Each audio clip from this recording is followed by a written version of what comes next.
Hello and welcome to True IELTS. I'm Daniel. And I'm Jessica, and this is IELTS Over Coffee.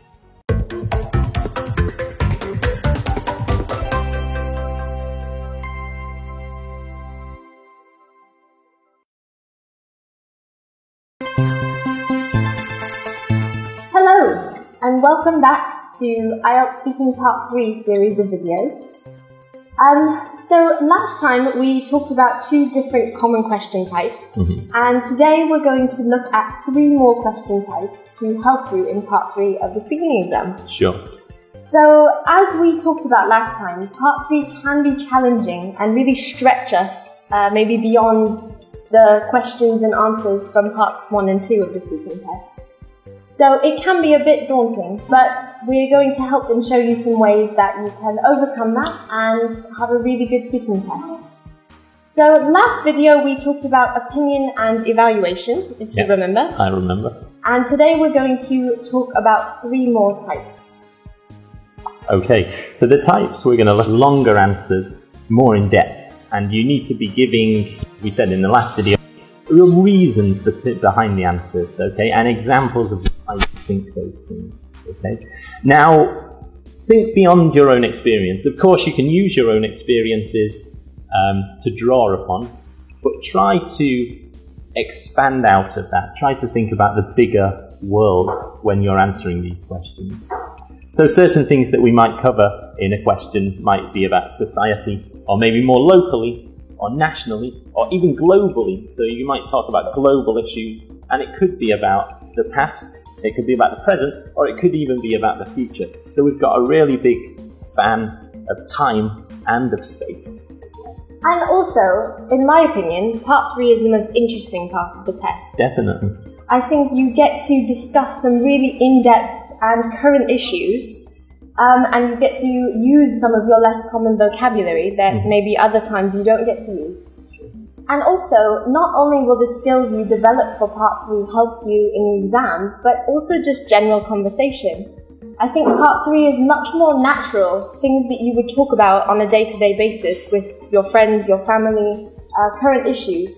So it can allow you to speak more confidently and fluently about critical issues, creative thinking, and analysis in your life. Sure. Now remember that a lot of the questions will fall into a category. So like last time we talked about opinion questions, evaluation questions. But remember also that they can fit more than one category. So it could be an opinion about the future, things like that. So first, we're going to look at the future, okay? Now, you might be asked to predict how a certain topic might change in the future. Some examples of some kind of starting sentences would be like, how will this issue change in your country over the next 50 years? Or, will people do this in the future? Or, what changes in... So these are kind of some common starters to the questions in this part. So, often for future predictions, we like to use the structure will plus verb. But this is quite a simple grammatical structure, and we need to keep in mind that the examiner is really looking at our ability to form complex structures, more complex grammar, to really explore the idea in depth. Yeah.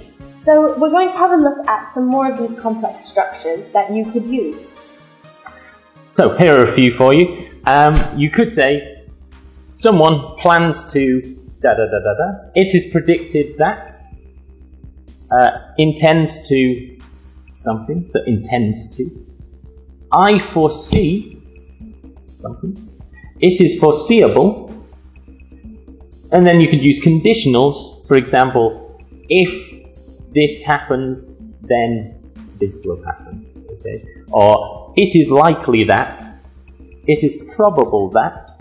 It is unforeseeable that. Or I envisage. And always, of course, explain why. And you could use future conditionals to extend it. So let's look at an example question then. Okay. So if I asked you this question, how would you answer? Some people say that working from home will be quite common in the future. Do you agree? Yes, I think I do agree. With the advance of technology, it's likely that people won't need to physically go into their work as much as they did in the past. Manual labour certainly is kind of changing now. A lot of our work is done on computers, and so people have that ability now to work from home instead of having to travel in on trains or buses or anything like that.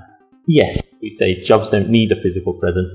I can envisage face-to-face meetings being a thing of the past. Already we have kind of Skype or other such applications that we can apply to do this thing, where you are having a virtual face-to-face conversation and you don't need to be in the room with anyone to do that. Very good answer. So again, he was using lots of the expressions for the future rather than just saying will, and giving very specific examples, things like manual labour, computers, particular programs that we can use, all of these to develop a really strong answer. Mm-hmm. So the next question type we're looking at today is cause and effect. So in this type of question, it's asking you to discuss things that have happened and maybe what caused them in that situation. So we're looking at maybe the factors that contributed to a certain result. Sure. So to talk about cause and effect, you can use a few different phrases. Here are a few that are quite useful. Because, this is relating cause to effect. As a result, resulted in. As a consequence, due to, caused, led to, or means that. And remember to keep your grammar in mind as you use them, okay? So let's look at another example question. Okay, I'll ask you this. So how does advertising influence what people choose to buy? That's an interesting question. Well, I suppose that advertising has a massive influence, really. When companies spend a lot of money on advertising, this can lead to people being more interested or more aware of the brand, and then as a result they often stick to that brand. They are comfortable with it, and so they continue to purchase it throughout their life. So for example, for me, I remember as a child seeing lots of Coca-Cola adverts. They always made them really fun, lots of music and things. So I suppose instinctively now, when I think about a soft drink, Coke is what I think to buy. Right. So I think it makes sense because these companies spend a lot of money on advertising. Mm-hmm. So as a result, people are going to continue buying their products. So I would say it has a massive influence on us. Okay, fantastic. A very nice, clear answer, supported by lots of evidence. Yeah, wonderful. So lastly today, we are going to look at hypothetical questions. Now, I know that I find this a particularly interesting one because hypothetical means that you have to use a second conditional or maybe a mixed conditional, and you're thinking about unreal, unlikely or impossible situations. Sure. So you're imagining a different present. If things were different, what would life be like? And it's like that. fun because you get to use your imagination and create new ideas, and it's something that can be enjoyed, isn't it? Definitely, Yeah. definitely. So, some common question beginnings are just if, what if, or would you rather. For example, if you were the principal of your school, what would you do to improve it? Sure. Things like that. So the grammar we use for this generally is if, followed by a subject, followed by a past participle, then the subject of the second clause, then a would, and then a verb. Okay, so I'll ask you a question. Okay. So if you could choose any country to live in, where would you choose? Ooh, if I could choose any country to live in, I think I'd probably choose somewhere that's like quite hot, but not too hot. I think it'd be nice to live in a country where it didn't rain too much. I also think it's really important for me to be surrounded by like-minded people. Or if I could choose, I'd go somewhere where the people had thought in a similar way, were quite open-minded, liked to discuss things, maybe had quite similar sort of backgrounds to me, culturally possibly. It's quite an important thing. And I guess it really depends if you mean if I was intending to live there all my life, or just for kind of a shorter period of time, I think I find it hard to choose a place to definitely live in for the rest of my life. I'd rather choose just a place that I could live in for a year or 2 years. But yeah, I think I haven't really answered the question, have I? Let's think of a country. Maybe somewhere like, well, I'm quite happy in Vietnam at the moment. That's brilliant. That's very good. So even though maybe he didn't actually state a country at the beginning, it doesn't really matter because he was showing off the language. Mm-hmm. So he used the structure, I think I would, to pronunciation. We often shorten I would to I'd. Or yeah. We'd, or they, or it'd. So we contract those sounds together. But excellent answer. Lots of reasoning, lots of conditionals.